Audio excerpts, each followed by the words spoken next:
Welcome to another deep dive. Today we're going to be taking a look at Al Pacino and his career. Yeah. Specifically, though, we're looking at some excerpts from his memoir. Right. And really focusing on this period of time where he basically stepped away from Hollywood. Interesting. Went off the grid for a bit. Yeah, it's almost like a self-imposed exile, wouldn't you say? Yeah. And it's fascinating because this period is packed full of contradictions. We see this creative burnout, Yeah. but at the same time, this really intense artistic exploration, Right. the allure and pitfalls of fame, Oh, yeah. and even a bit of financial chaos. Oh, wow. Okay. Let's start with the burnout then. Sure. Pacino really, he describes it so vividly. Right. Like there's this physical weight on his chest. Mm. He talks about losing touch with that initial spark, Yeah. that love for acting that got him started in the first place. Yeah. And reading his words, you really feel that disillusionment with the Hollywood machine. It makes you wonder how many other creatives experience this, but never actually speak about it. Yeah. That pressure cooker environment that Hollywood is Yeah. can really take its toll. Oh, for sure. And for someone like Pacino, Yeah. who pours so much of himself into his roles, Right. it's not a surprise that it eventually becomes too much. Yeah. And then you've got Revolution, Oh, yeah. which was, by all accounts, a massive flop. Mm. And it seems like that experience coupled with the burnout that he was already feeling really kind of pushed him over the edge. Yeah, I mean, that film's failure Yeah. was a huge blow professionally and financially. Right. But what's interesting is how Pacino actually describes the aftermath. Okay. It wasn't just about the commercial disappointment. Yeah. It was a blow to his artistic confidence as well. Yeah, I can see that. He started questioning his choices and his place in the industry. Do you think that's ultimately what led him to step away? It definitely seems like a major turning point. Okay. He talks about needing to rediscover himself, needing to find that artistic spark again. Yeah. And that's when he dives headfirst into the local stigmatic, Right. this play he had been drawn to for years. Yeah, it's not your typical Hollywood story, is it? No, it's not. The play tackles some really raw themes. Yeah. Identity envy, the dark side of fame. Yeah. It feels like Pacino was deliberately seeking out something that would challenge him. Right. Something to kind of shake him out of that creative rut. And it highlights Pacino's deep connection to the theater. Yeah. And his willingness to explore complex and potentially controversial themes. And it's not just the themes, right? Yeah. It's the style of the play as well. Yeah. It's so different from what he was doing in Hollywood. Very different. It's raw, confrontational, almost experimental. Exactly. So do you think that was a conscious effort to distance himself from that polished world of commercial filmmaking? I think it was absolutely a deliberate choice. Wow. You have to remember, this is the 1980s, Uh-huh. a time of excess and superficiality, even in the art world. Yeah.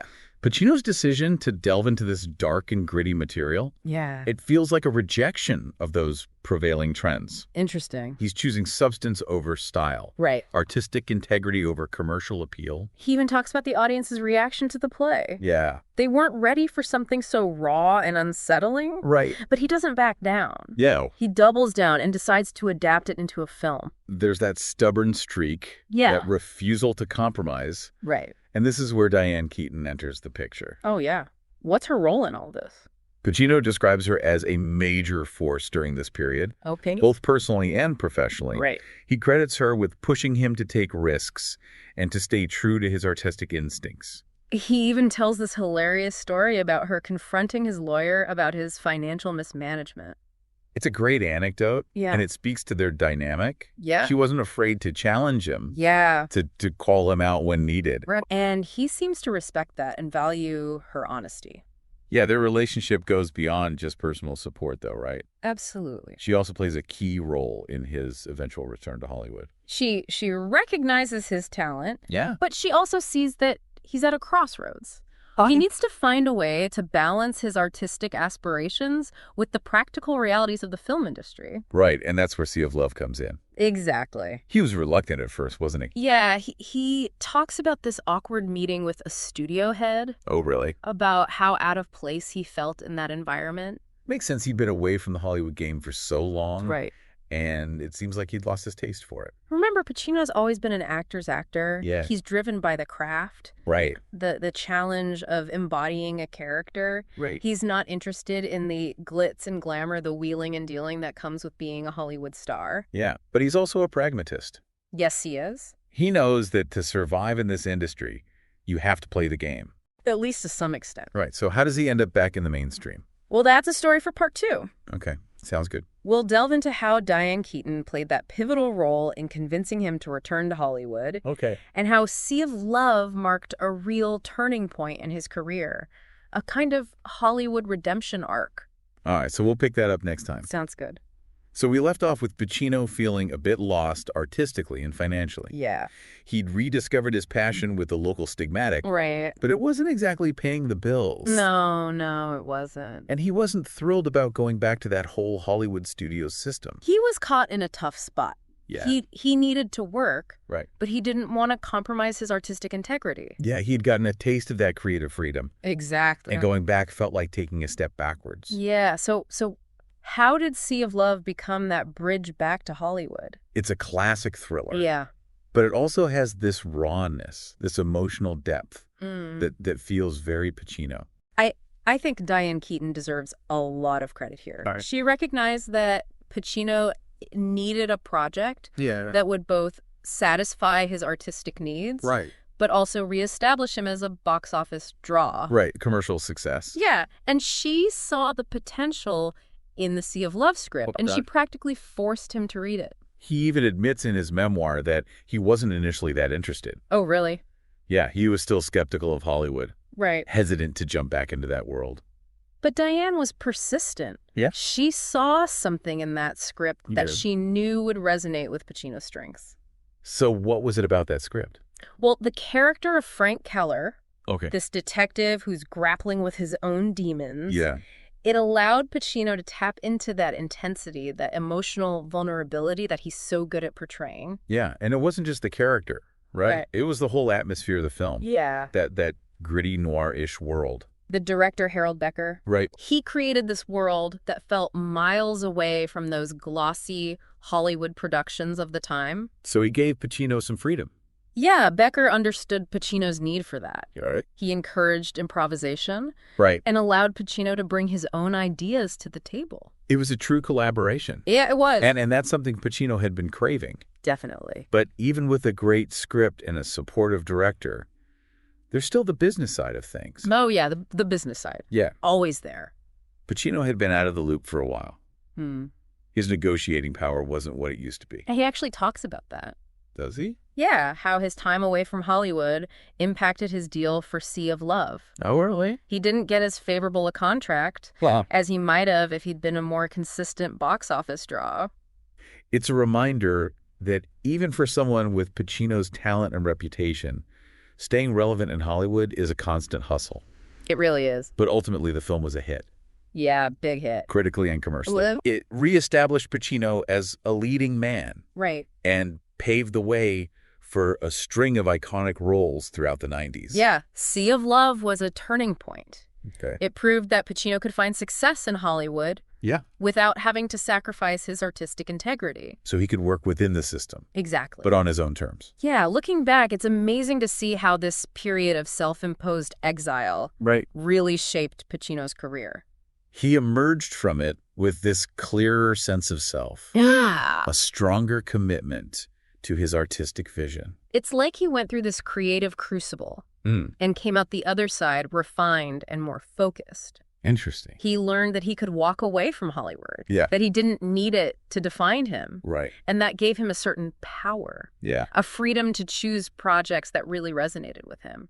But before we dive into those later career choices, Okay. let's rewind a bit and talk about Revolution and the local stigmatic in a little more detail.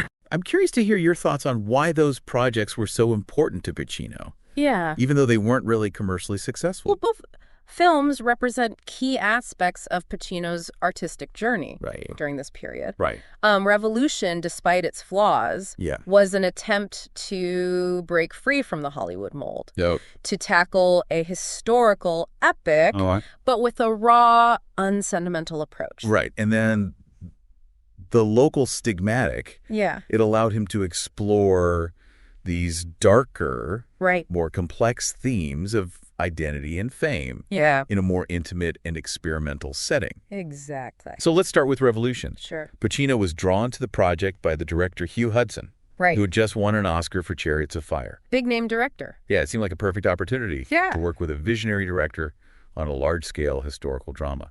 Right, and Pacino was captivated by Hudson's vision for the film. Yep. He wanted to portray the American Revolution in a way that felt real gritty, devoid of that romanticized heroism that often characterizes those kinds of historical epics. So kind of break the mold a little bit. Yeah, exactly. But as filming progressed, the production faced challenges, Oh, yeah, lots of them. both creative and logistical. It sounds like it. He even talks about clashing with Hudson on set. Really? Yeah, feeling like the director was pushing everyone, including himself, to their breaking point. And the financial strain on the production was immense. Yeah. And it seemed like that pressure to deliver a masterpiece Yeah. really started to weigh on everyone. And then there was the issue of studio interference. Ah, the studio. Yeah. Always a factor. The studio was eager to get the film out in time for Oscar consideration, Right. which meant rushing the editing process and compromising the final cut. Yeah. Pacino even warned Hudson that the film wasn't ready, Really? but his concerns were ignored. So they went ahead with it anyway. Yeah, and the result, as we know, was a critical and commercial disaster. It bombed. Yeah, Revolution bombed at the box office. It did. Damaged both Hudson's career and Pacino's already fragile relationship with Hollywood. It's a classic example of how studio pressure and creative differences can completely derail even the most promising projects. It is, but what's interesting is that Pacino continued to work on that film with Hudson He did? for years after its release. Yeah, he even invested his own money to create a revised version. Trying to salvage something from the wreckage. Yeah, I mean, it shows real dedication to the project, Yeah, a belief in the story they were trying to tell, it does. even if the initial execution was flawed. Right. And it also highlights his loyalty to Hudson, Right. who faced a lot of harsh criticism Yeah, he did. for the film's failure. It's a testament to Pacino's artistic integrity. Yeah. That he wasn't willing to just abandon the project. Right. Even though it had become this painful reminder Yeah. of his struggles in Hollywood. Okay, so that brings us to the local stigmatic. Pacino had been drawn to this play early in his career, Right. and it seems like it resonated with him even more deeply Yeah. after this period of self-imposed exile. The play's themes of identity envy and the corrosive nature of fame Yeah. really resonated with Pacino's own experiences. Makes sense? Yeah, it's a raw confrontational piece. Right. It explores the darker side of celebrity Yeah. and that intense scrutiny that public figures face. It's almost like it foreshadows the anxieties around fame that we see in contemporary culture. Yeah, you could say that. And it wasn't just the themes. Right. It was the style of the play as well. Yeah. Very different. Raw, confrontational, almost experimental. I think it was a deliberate choice. Remember, this is the 1980s. Right.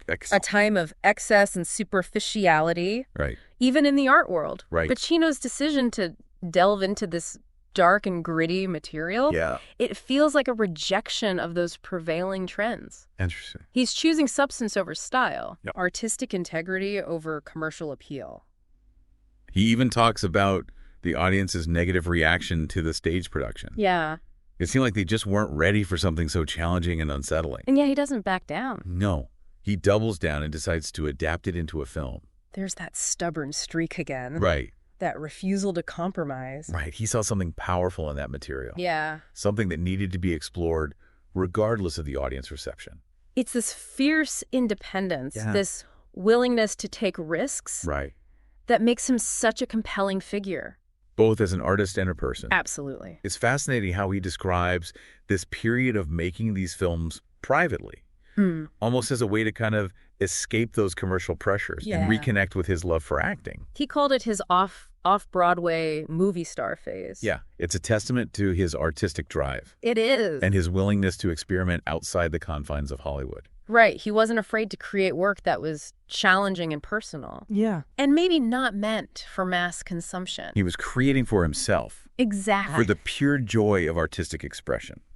Right. But that artistic freedom came at a price. It did. He talks about going broke, Oh, no. blaming it partly on bad financial advice Okay. and his own disinterest in money matters. So focused on the art. Yeah.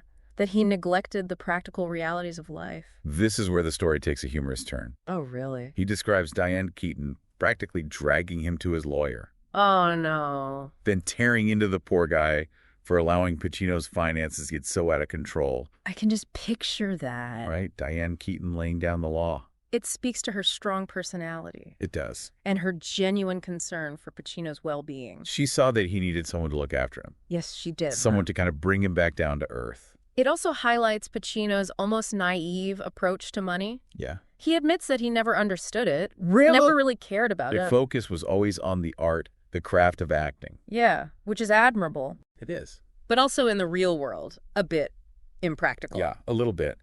But this financial crisis forced him to confront the reality of his situation. Yeah. He needed to find a way to make a living, even if it meant returning to that Hollywood system he'd grown so disillusioned with.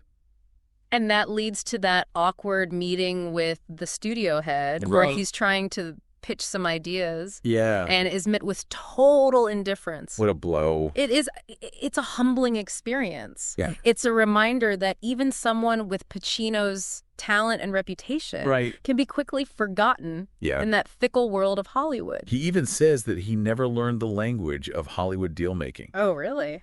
Yeah. He just couldn't connect with that world. Yeah. Of schmoozing and strategizing. He was an artist, not a businessman. Right. And yet, despite his reluctance, he ends up back in the Hollywood game. He does. And it's Diane Keaton once again who steps in. She does. And nudges him in the right direction. So she finds him a project. She pushes him towards a script that she believes is perfect for him. Which is? Sea of Love. Oh, right. We've come full circle. Yeah, full circle back to Sea of Love. It's almost like a Hollywood redemption arc. It is. He comes back a little bruised, but not broken. Right. And proves that he's still got what it takes. It's a reminder that even in a tough, unforgiving industry, like Hollywood, talent and passion can prevail. Absolutely. But more importantly, Pacino's journey underscores the importance of having a strong support system. Yes, it does. People who believe in you, even when you doubt yourself. It seems like Diane Keaton played a pivotal role in his comeback. Yeah. Both as a personal and a creative influence. She really did. She recognized his talent and pushed him to reclaim his place in the spotlight. Their relationship was clearly a source of strength for Pacino during this period. Yeah. It's a reminder that collaboration and connection are essential for artistic growth, even for someone as iconic as Al Pacino. It's interesting, though, that even after the success of Sea of Love, Pacino still seemed a bit conflicted about his place in Hollywood. Really? Yeah, he talks about filming that long, intimate scene with Ellen Barkin and how uncomfortable he was with the graphic nature of it.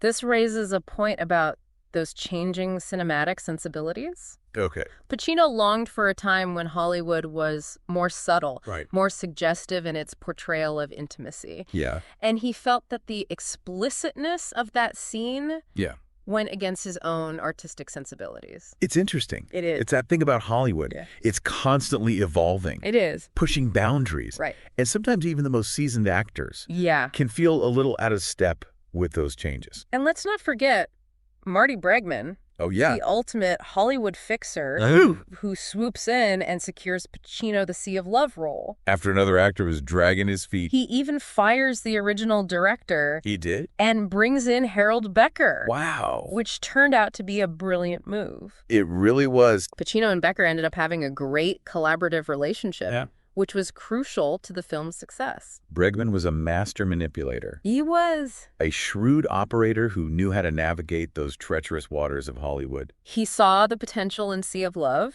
Yeah. And he knew that Pacino was the perfect actor for the role. And Bregman was also a key figure in helping Pacino rebuild his career. After the Revolution debacle. Exactly. He helped him regain his footing in the industry. Reminding everyone that Pacino was still a force to be reckoned with. With Sea of Love, Pacino was back in the game. He was. Financially secure and with a renewed sense of purpose. He had proven that he could work within the Hollywood system and still maintain his artistic integrity. But it wasn't all smooth sailing. Right. Pacino acknowledges that his time away from Hollywood did impact his negotiating power. Right. He didn't get as favorable a deal as he might have otherwise. It's a valuable lesson. Yeah. About the business side of the entertainment industry. It's a reminder that even for someone of Pacino's stature, staying relevant and maintaining leverage are crucial. For maximizing your earning potential. Yeah, so we've covered a lot of ground. We have. Creative burnout, financial struggles, artistic triumphs, and the importance of those personal relationships. It's a testament to Pacino's resilience. Yeah.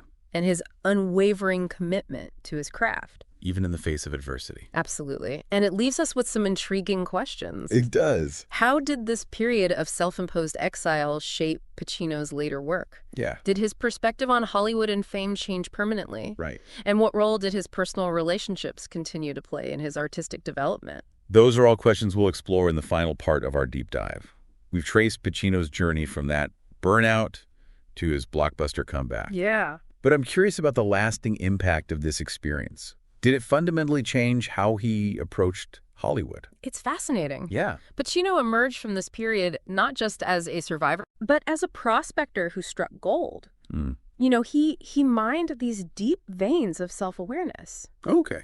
And that really shines through in his later work. He definitely became more selective, right? Exactly. It wasn't just about grabbing any big budget role that came his way. He was curating his career more carefully. Right. We see him gravitating towards roles that offered more complexity, characters with flaws and contradictions. Right. Think about Scent of a Woman. Yeah. Donnie Brasco, the Insider. Right. Those aren't your typical heroes. No, they're not. And even beyond acting, he continued to direct and produce his own projects. Right. It seems like that independent spirit that really blossomed during his time away. Right. Never really left him. He even mentions in his memoir that while Sea of Love brought him back to Hollywood, it didn't erase those earlier struggles. Right. He still felt this tension between his artistic ideals and those commercial demands. Yeah, the demands of the industry. It makes you wonder how his perspective on fame itself might have shifted. He achieved this incredible success, Right. but also experienced that dark side of celebrity. That's where his repeated disinterest in money becomes really interesting. Oh. It wasn't just a pose. Right. It was almost a defense mechanism, a way of separating his self-worth from the trappings of success. So do you think that perspective genuinely shaped his choices? I think it was both. Remember his background? He came from poverty, honed his craft in that experimental theater world that instilled in him a certain detachment from material wealth. Okay. But as his fame grew, Right. this detachment probably became a way to protect himself, Ooh, interesting. to avoid being seduced by the superficiality of Hollywood. So taking all of this into account, Yeah. what can we learn from Pacino's experience? What does it tell us about navigating the challenges of creative industries? Well, for me, it's a powerful reminder that success isn't linear. There will be detours and setbacks, periods of self-doubt. Yeah, those are inevitable. But what matters is staying true to your vision, Okay. even when it means taking risks or stepping off the beaten path. Pacino could have easily given up after Revolution. Right. Or become jaded after his financial struggles. But he didn't. He chose resilience. He did. He constantly sought out new ways to express himself artistically. And let's not forget the importance of collaboration. Yeah. And having that strong support system. Right. Pacino had people like Diane Keaton and Marty Bregman who challenged him and encouraged him and helped him navigate those complexities of Hollywood. So what does this all mean for you? What nugget can you take away? Well, Pacino's story reminds us that creativity is a journey, not a destination. Okay. There will be highs and lows. Yeah, for sure. Periods of intense productivity and times when you feel lost. Right. But the key is to keep exploring. Yeah. Keep experimenting. Right. And never lose sight of that initial snark. That spark. That ignited your passion. Where sometimes the most important discoveries happen. Right. When you venture off the main road. Yeah. Embrace those detours. Right. And allow yourself to get a little lost along the way. That's where the magic happens. Until next time, keep exploring, keep